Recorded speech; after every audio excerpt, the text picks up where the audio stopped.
Bienvenue à tous dans notre programme de 15 minutes de grâce et de vérité avec le pasteur Umesh Potana. C'est une joie pour moi de vous accueillir chaque jour, passer ce moment spécial avec vous. Nous allons célébrer Jésus. Mon cœur se réjouit dans ta bonté, dans ta présence. Il y a tant de réjouissance chaque matin. Tu es tout près quand vient le soir. Ta compassion me revêt, mon cœur se réjouit. Mon cœur se réjouit, oh Dieu. Tu es ma joie, ma paix. Mon cœur se réjouit, oh Dieu. Car tu m'as libéré. Mon cœur se réjouit dans ta bonté, dans ta présence. Il y a tant de réjouissance chaque matin. Tu es tout près quand vient le soir.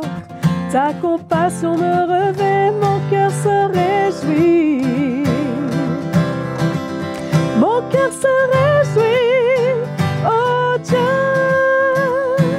Tu es ma joie, ma paix. Mon cœur se réjouit, oh Dieu, car tu m'as libéré. Mon cœur se réjouit, oh Dieu. Tu es ma joie, ma paix. Mon cœur se réjouit, oh Dieu, car tu m'as libéré, car tu m'as libéré, car tu m'as libéré. Alléluia, mon cœur se réjouit. Alléluia, je vous laisse maintenant avec le pasteur Umesh Potana. Bonjour mes frères et sœurs, quelle grâce de se retrouver encore une fois dans ce 15 minutes de grâce et de vérité. Et je ne vais pas oublier de remercier notre sœur Maïva de nous avoir aidé, assisté pour louer le Seigneur. Et ce matin, j'aimerais vous parler sur un sujet,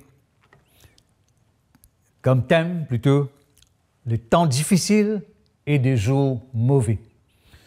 Je ne crois pas que c'est un secret pour personne quand nous constatons, quand nous voyons, quand nous entendons tout ce qui se passe autour de nous, nous vivons dans des temps périlleux. Hein? Et toute chose se détériore, se dégrade, s'empire, et c'est vraiment la catastrophe.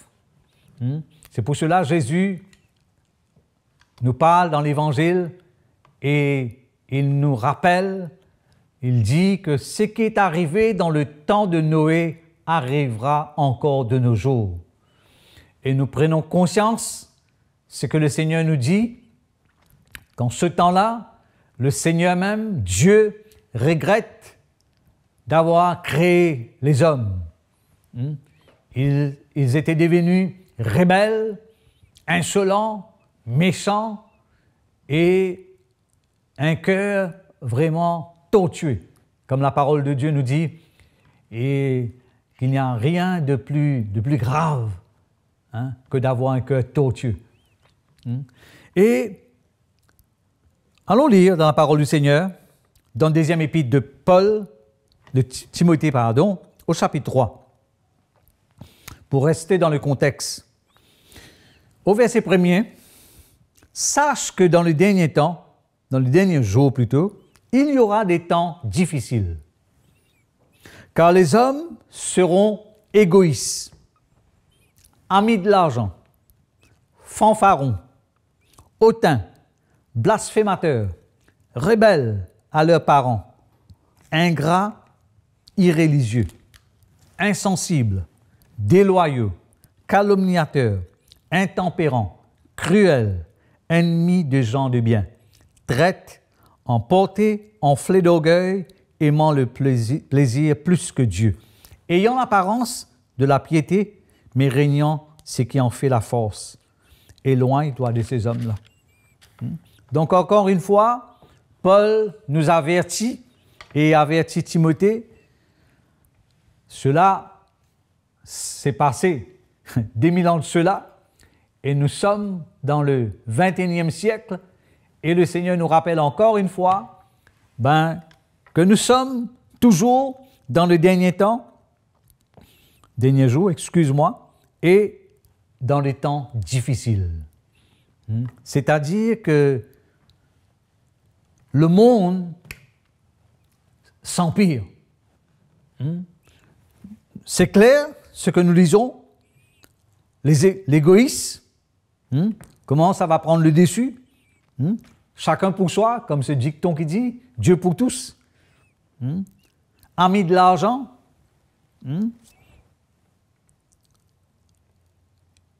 aimant l'argent plus que Dieu, fanfaron, hautain, blasphémateur, rebelles à leurs parents, et tout ça nous voyons aujourd'hui. Le monde est à la dérive. Et la cruauté, l'immoralité, la perversité, la débauche bat son plein. Et Dieu, en même temps que tout se dégrade autour de nous, Dieu construit son Église. Dieu bâtit son Église. C'est ce qui est extraordinaire.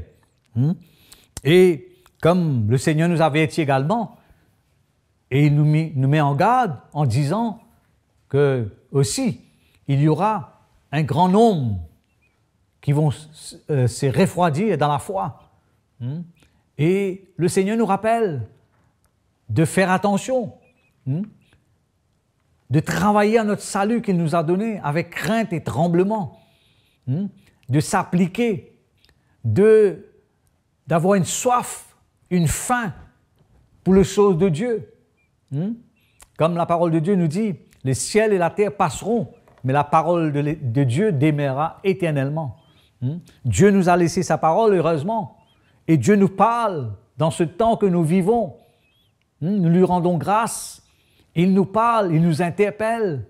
L'Évangile nous confronte à ce que nous ne soyons pas dans un confort et que nous devenons, comme nous l'entendons souvent, de vivre une chrétienté de salon. Mais le Seigneur veut nous rappeler de la simplicité. Et en disant cela, je me rappelle de ces premiers chrétiens. Comment ils vivaient dans la simplicité. Comment leur cœur était attaché au Seigneur. Comment leur vie était dédiée au Seigneur. Et donc, le Seigneur nous dit de faire attention.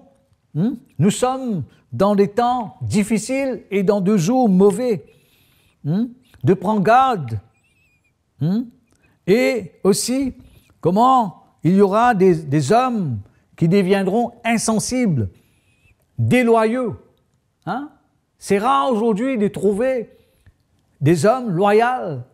Il n'y a que l'Évangile, il n'y a que la parole de Dieu, il n'y a que le ministère de l'Esprit qui peut faire cette œuvre en nous et nous emmener dans cette place, là où nous devenons vraiment des vrais modèles, des exemples, et marchent comme des vrais imitateurs de Christ, comme nous l'avons mentionné dans notre précédente session. Il dit « cruel, ennemi des gens de bien ». Donc, si le Seigneur nous rappelle et nous dit, si lui a été haï, mais nous aussi, nous serons haïs. Et dans l'Évangile, c'est clair encore une fois, quand le Seigneur parle, et il déclare comment nous serons haïs de tous. Il dit, tous ceux qui veulent vivre une vie pieuse, ils seront persécutés. On aura de l'opposition, qu'on veuille ou pas. On aura de l'opposition, on aura des tribulations, des persécutions. Comme dans le temps de Noé, encore une fois. Il disait à Noé, certainement qu'il a perdu la tête. Sur une terre aride, il est en train de construire une arche. Donc, le Seigneur nous avertit. Et au verset 5, il dit « Ayant l'apparence de la piété, mais régnant ce qui en fait la force. Éloigne-toi de ces hommes-là. » Vous savez, la pire des choses aujourd'hui dans la chrétienté, c'est la religiosité. De devenir un chrétien religieux. Là où, qu'importe ce qu'on fait, qu'importe ce qu'on dit, ça ne nous fait ni chaud ni froid. Mais on réalise qu'on ne peut pas vivre, qu'on ne peut pas marcher avec le Seigneur dans de telles attitudes, dans de telles conditions. Ou bien tout, ou rien. C'est ça la marche chrétienne. Où on donne tout au Seigneur, on se livre entre ses mains et on comprend que c'est lui qui nous fait grâce.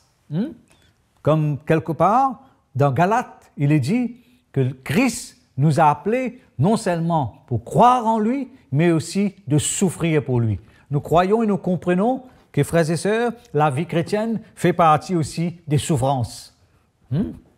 Souffrir pour la bonne cause. Parce que dans ces temps que nous vivons, on ne sera pas accueillis, comme ses premiers disciples. Mais le Seigneur veut nous aider et il veut nous donner cette grâce de pouvoir continuer, malgré qu'on verra de ceux qui auront cette apparence de la piété, mais régnant ce qui fait la force. Que le Seigneur nous aide, qu'il continue cette œuvre profondément, puissamment dans nos cœurs, dans nos vies, afin que nous soyons transformés, libérés de tout ce qui peut nous influencer. Nous savons que nous sommes dans un monde là où Satan et les princes, c'est clair la parole de Dieu.